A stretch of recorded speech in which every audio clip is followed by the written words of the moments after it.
జగమున ప్రభువ పరవాసినినే జగమున ప్రభువ నడచుచున్నాను నీ దారిన్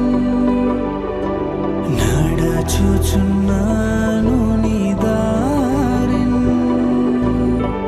నా గురి నీవెన ప్రభువా నా గురి నీవెన ప్రభువా నీ దరినే చేరెదను నేను నీ దరినే చేరెదను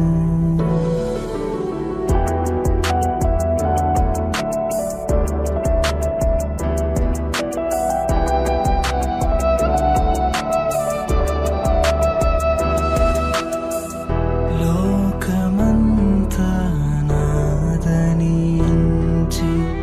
బంధుమిత్రుల ప్రియులను కొంటిని లోకమంతా నాదనించి బంధుమిత్రుల ప్రియులను కొంటిని అంతయు మోసమేగా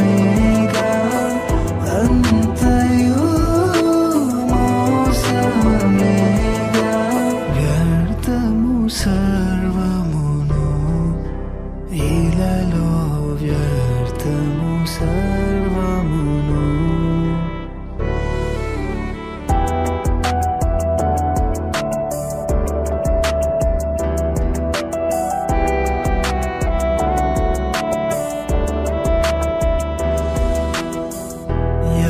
యాత్రికుడనై లోకములో సిలువ మోయుచు సాగెదనిలలో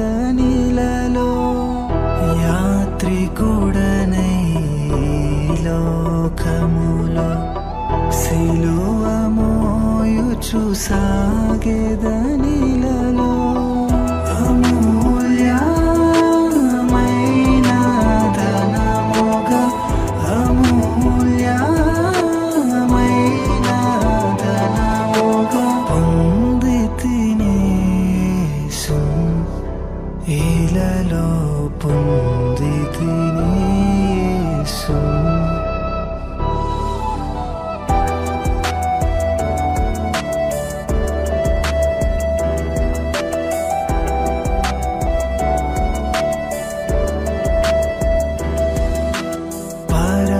పరవాసినినే జగమున ప్రభువ పరవాసినినే జగమున ప్రభువ నడచుచున్నాను నీ దారిన్ నడచుచున్నాను నీ దారిన్ నా గురి నీవెన ప్రభువా నా గురి నీవెన ప్రభువా నీ దరినే చేరెదను నేను నీ దరినే చేరెదను. Praise the Lord. ఈ పాటలో ఉన్న అంతర్యాన్ని మీరు అర్థం చేసుకున్నారని నేను ఆశిస్తున్నాను. ఈ జీవితంలో అతి ప్రాముఖ్యమైనది ఏది అని నన్ను అడిగితే నీ ఆత్మ మరియు దాని రక్షణ అని చెప్పడానికి నేను ఏమాత్రము సందేహించను. మత్తయి 16:26 ప్రకారం ఒక మనుష్యుడు లోకమంతా సంపాదించుకొని తన ప్రాణమును పోగొట్టుకుంటే అతనికేమి ప్రయోజనము? ఈ లోకం శాశ్వతం కాదు, ఇది కేవలం అశాశ్వతమైనది. లోకం చెప్తుంది జీవితం చాలా చిన్నది అని, సంతోషించు, ఎంజాయ్ చేయ, కానీ నిత్యత్వం అనేది ఎల్లప్పుడూ ఉండునది, దానికోసం సిద్ధపడు. శరీరం చనిపోయిన తర్వాత మట్టిలో కలిసిపోతుంది, కానీ ఆత్మ ఎల్లప్పుడూ జీవించినది, ఆత్మకు మరణం లేదు. మీరు క్రీస్తుతో కూడా లేపబడిన వారైతే పైనున్న వాటినే వెదకుడి, అక్కడ క్రీస్తు దేవుని కుడిపార్శ్వమున కూర్చుండి ఉన్నాడని బైబిల్లో సెలవిచ్చింది కదా. గొప్ప దైవజనుడైన బిల్లీ గ్రహాం గారు చెప్పిన ఒక మాట ఏంటంటే, నా స్వస్థలం పరలోకంలో ఉంది, నేను ఈ లోకంలో యాత్రికుడును మాత్రమే అంటారు. ఈ లోకం శాశ్వతమని చాలామంది ఆలోచిస్తుంటారు. ఈ లోకంలో ఉన్న వాటి కోసం ఎంతో కష్టపడి ఆస్తులు కూడా పెట్టుకుంటారు. మీకు తెలుసా ప్రియులారా, నువ్వు చాలా ధనవంతుడవై ఉండొచ్చు, చాలా కష్టపడి శ్రమ వచ్చి డబ్బులు సంపాదించవచ్చు, కానీ ఒకటి ఆలోచించావా? నువ్వు పరలోక రాజ్యంలో పేదవాడివై ఉండొచ్చు కదా. ఇక్కడున్న పేదవాడు పరలోక రాజ్యంలో చాలా ధనవంతుడై ఉండొచ్చు, ఎందుకంటే ఆయన హృదయము దేవుని మీదనే ఉంచి ఉన్నాడు. మత్తయి 16లో యేసు చెప్పిన ఒక మాట ఏంటంటే, ఎవడైనా నన్ను వెంబడింపగోరని ఎడల తన్ను తాను ఉపేక్షించుకొని తన సిలువనెత్తుకొని నన్ను వెంబడింపవలేనని ఆయన చెప్పిన మాట మనం చూసాం కదా. మనుష్య కుమారుడు తన తండ్రి మహిమ గలవాడి తన దూతలతో రాబోచున్నాడు.